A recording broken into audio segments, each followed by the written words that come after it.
আমার নাম অর্পিতা। বয়স ২১ বছর। দেখতে বেশ সুন্দর এবং বয়সের তুলনায় একটু পরিণত মনে হয়। আমার মুখের গঠন আকর্ষণীয়, গায়ের রং উজ্জ্বল এবং শরীরের গঠন স্লিম নয়, বরং মাঝারি। আমরা গ্রামে থাকি, তাই অন্যান্য গ্রামের মেয়েদের মতো আমিও সাধারণত সালোয়ার কামিজ পরি। আমি শুধু দ্বাদশ শ্রেণী পর্যন্ত পড়াশোনা করেছি এবং তারপরে বাড়িতেই থাকি। বাইরে থেকে আমাকে খুবই সাধারণ এবং সরল মনে হতো।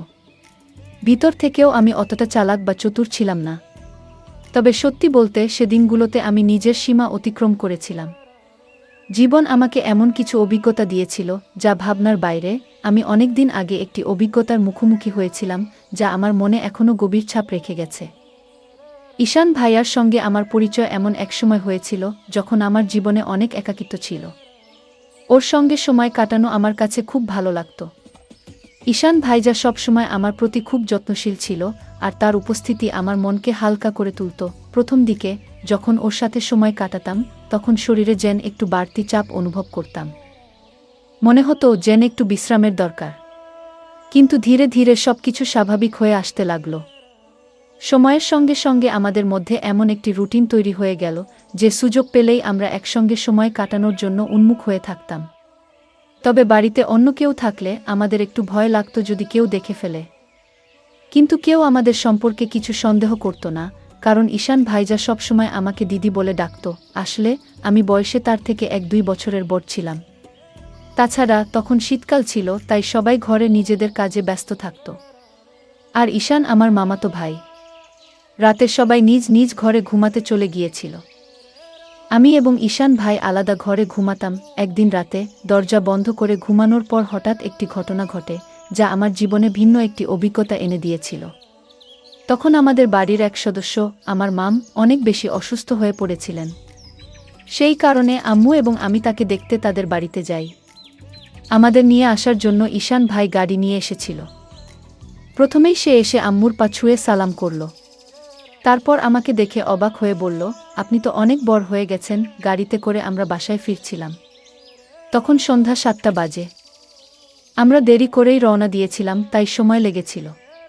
বাড়ি পৌঁছে দেখি মামা রান্না করছেন আর মাম বিছানায় শুয়ে আছেন।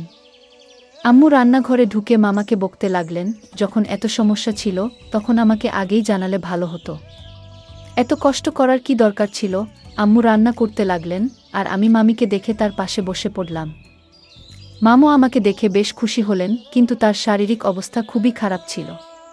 কিছুক্ষণ পর আম্মু মামিকে খাবার দিলেন এবং নিজ হাতে তাকে খাইয়ে দিলেন। ততক্ষণে ঈশান ভাই আমাকে ডাকলেন। আমি তার দিকে তাকিয়ে জানতে চাইলাম কি হয়েছে। ঈশান ভাই আমাকে তার কথাগুলো শোনানোর জন্য অপেক্ষা করছিলেন, যা পরবর্তীতে আমাকে একটি নতুন অভিজ্ঞতার মুখোমুখি করেছিল। রাতে খাওয়ার জন্য যখন আমি ঘরে ঢুকি তখন ঈশান ভাই খাবার খাচ্ছিলেন। আমাকে দেখেই সে বলল, দিদি চলে আসুন, খাবার খান। আমি বললাম, না ভাইজা, আপনি আগে খান, আমি পরে খাবো। কিন্তু সে আমাকে জোর করেই বসালেন। আমিও খুব ক্ষুধার্ত ছিলাম, তাই বেশি আপত্তি করলাম না। আমরা মজা করে একসঙ্গে খাবার খেয়ে নিলাম, কারণ আমরা আসার সময় চিকেন নিয়ে এসেছিলাম। খাওয়া শেষ হওয়ার পর আমি আম্মুর ঘরে ঘুমাতে যাওয়ার জন্য রওনা দিলাম। তখন ঈশান ভাই বলল, দিদি যদি কিছু মনে না করেন তবে এখানে আমার ঘরেই ঘুমান না। আমি একটু অবাক হয়ে বললাম, না ভাইয়া, আমি আম্মুর কাছেই ঘুমাবো। কিন্তু সে বারবার অনুরোধ করতে থাকল। শেষে আমি বললাম, ঠিক আছে, এখানে থাকবো, কিন্তু আগে আম্মুকে জানিয়ে আসি। ঈশান ভাই আম্মুকে গিয়ে জানালেন যে আমি তার ঘরে থাকছি। এদিকে আমি আমার সালোয়ার কামিজ বদলে ঈশান ভাইয়ের দেওয়া লোয়ার আর টি শার্ট পরে নিলাম, কারণ আমার পোশাকটা একটু বেশি টাইট ছিল। আমাকে সেই পোশাকে দেখে ঈশান ভাই হেসে বললেন, দিদি আপনাকে এই পোশাকেও অসাধারণ লাগছে। তুমি এত সুন্দর কেন? আমি তাকে কিছু বললাম না, শুধু হেসে কথা ঘুরিয়ে দিলাম। এরপর আমি গায়ে চাদর দিয়ে বিছানায় বসে পড়লাম আর ঈশান ভাই নিজের চারপাইতে শোয়ার ব্যবস্থা করতে লাগলেন। তখন আমি বললাম, ভাইজান বিছানাতেই ঘুমিয়ে পড়ুন, এখানে অনেক জায়গা রয়েছে। খাওয়া দাওয়ার পর ঈশান ভাইও চাদরের মধ্যে এসে বসে পড়লেন। ঈশান ভাই ছিলেন খুবই হাসি খুশি এবং মজার মানুষ। তিনি মজার মজার কথা বলে আমাকে অনেকক্ষণ হাসালেন। কথা বলতে বলতে কখন যে রাত 11টা বেজে গেল এবং কখন যে আমি ঘুমিয়ে পড়লাম বুঝতেই পারিনি। সকালে ঘুম ভেঙে দেখি ঈশান ভাই আমার চুল নিয়ে খেলা করছেন। আমাকে দেখে তিনি হাসি মুখে বললেন, গুড মর্নিং দিদি। ঘুম কেমন হলো? আমি হাসতে হাসতে বললাম, খুব ভালো হয়েছে ভাইজা। তারপর আমরা দুজন চাদরের মধ্যে বসে চা খেতে শুরু করলাম। সেই সময় আম্মু আমাদের জন্য গরম গরম চা নিয়ে এসেছিলেন। সকালটা খুবই ঠান্ডা ছিল, তাই চাদরের মধ্যেই চা খাওয়া হলো। ঈশান ভাই তখন বারবার আমার দিকে তাকাচ্ছিলেন। আমি হাসি মুখে জিজ্ঞেস করলাম, কি ভাইজা, এমন করে তাকিয়ে আছেন কেন? তিনি মজা করে বললেন, আপনার চোখ দুটো খুব বড় এবং সুন্দর। সত্যি বলতে দিদি, আপনার চোখের দিকে তাকালে মন ভালো হয়ে যায়। আমি মজা করে তাকে জিজ্ঞেস করলাম, সকালে আমি যখন ঘুমিয়েছিলাম তখন তুমি কি করছিলে? তিনি একটু হেসে বললেন, কিছু না দিদি, আপনার চুল ঠিক করছিলাম। ঈশান ভাই দেখতে বেশ সুদর্শন ছিলেন। তার মুখে তখনও দাড়ি গোঁফ আসেনি।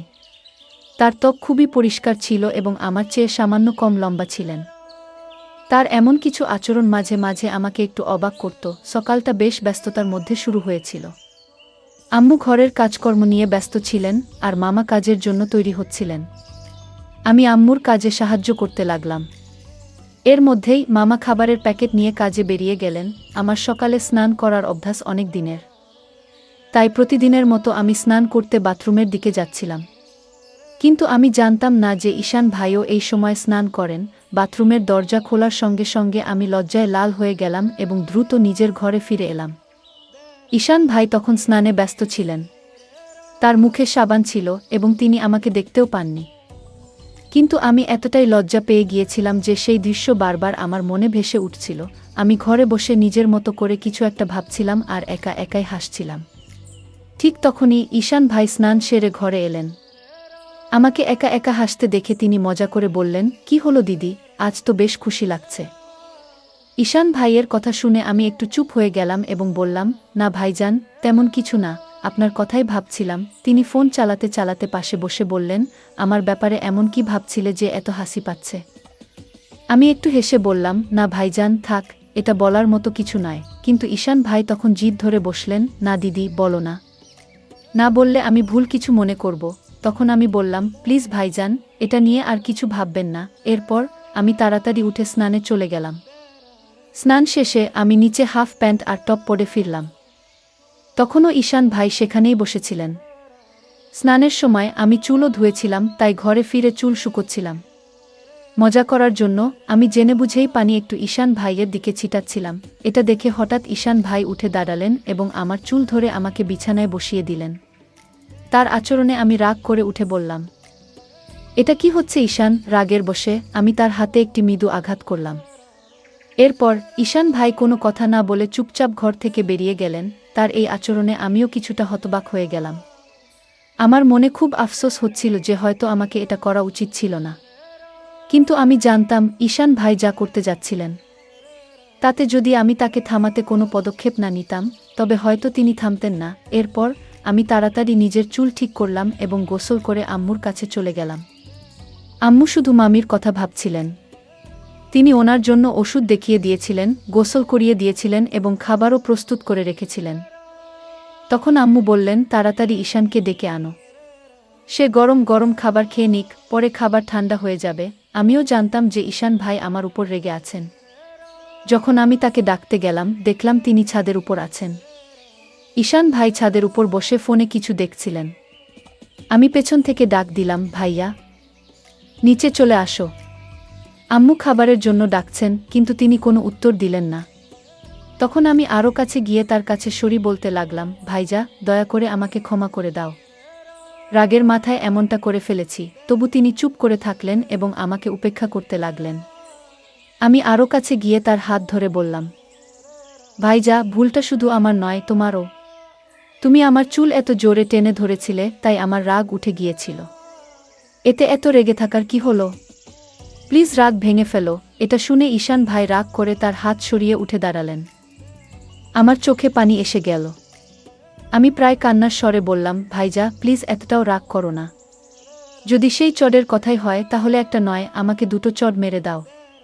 কিন্তু এমন চুপচাপ থেকো না। আমার চোখে পানি দেখে তিনি ধীরে ধীরে বললেন, আচ্ছা ঠিক আছে, কেঁদো না।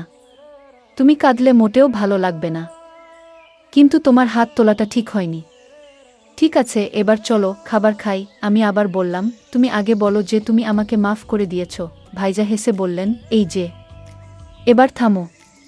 খুব বেশি মাফ চেয়ে ফেলেছ। এটা এত বড় ব্যাপারও নয়। চলো তাড়াতাড়ি নিচে যাই। আমরা দুজন নেমে আসার পর যখন আমরা নিচে গেলাম, আম্মু এবং মাম ইতিমধ্যেই খেয়ে নিয়েছেন।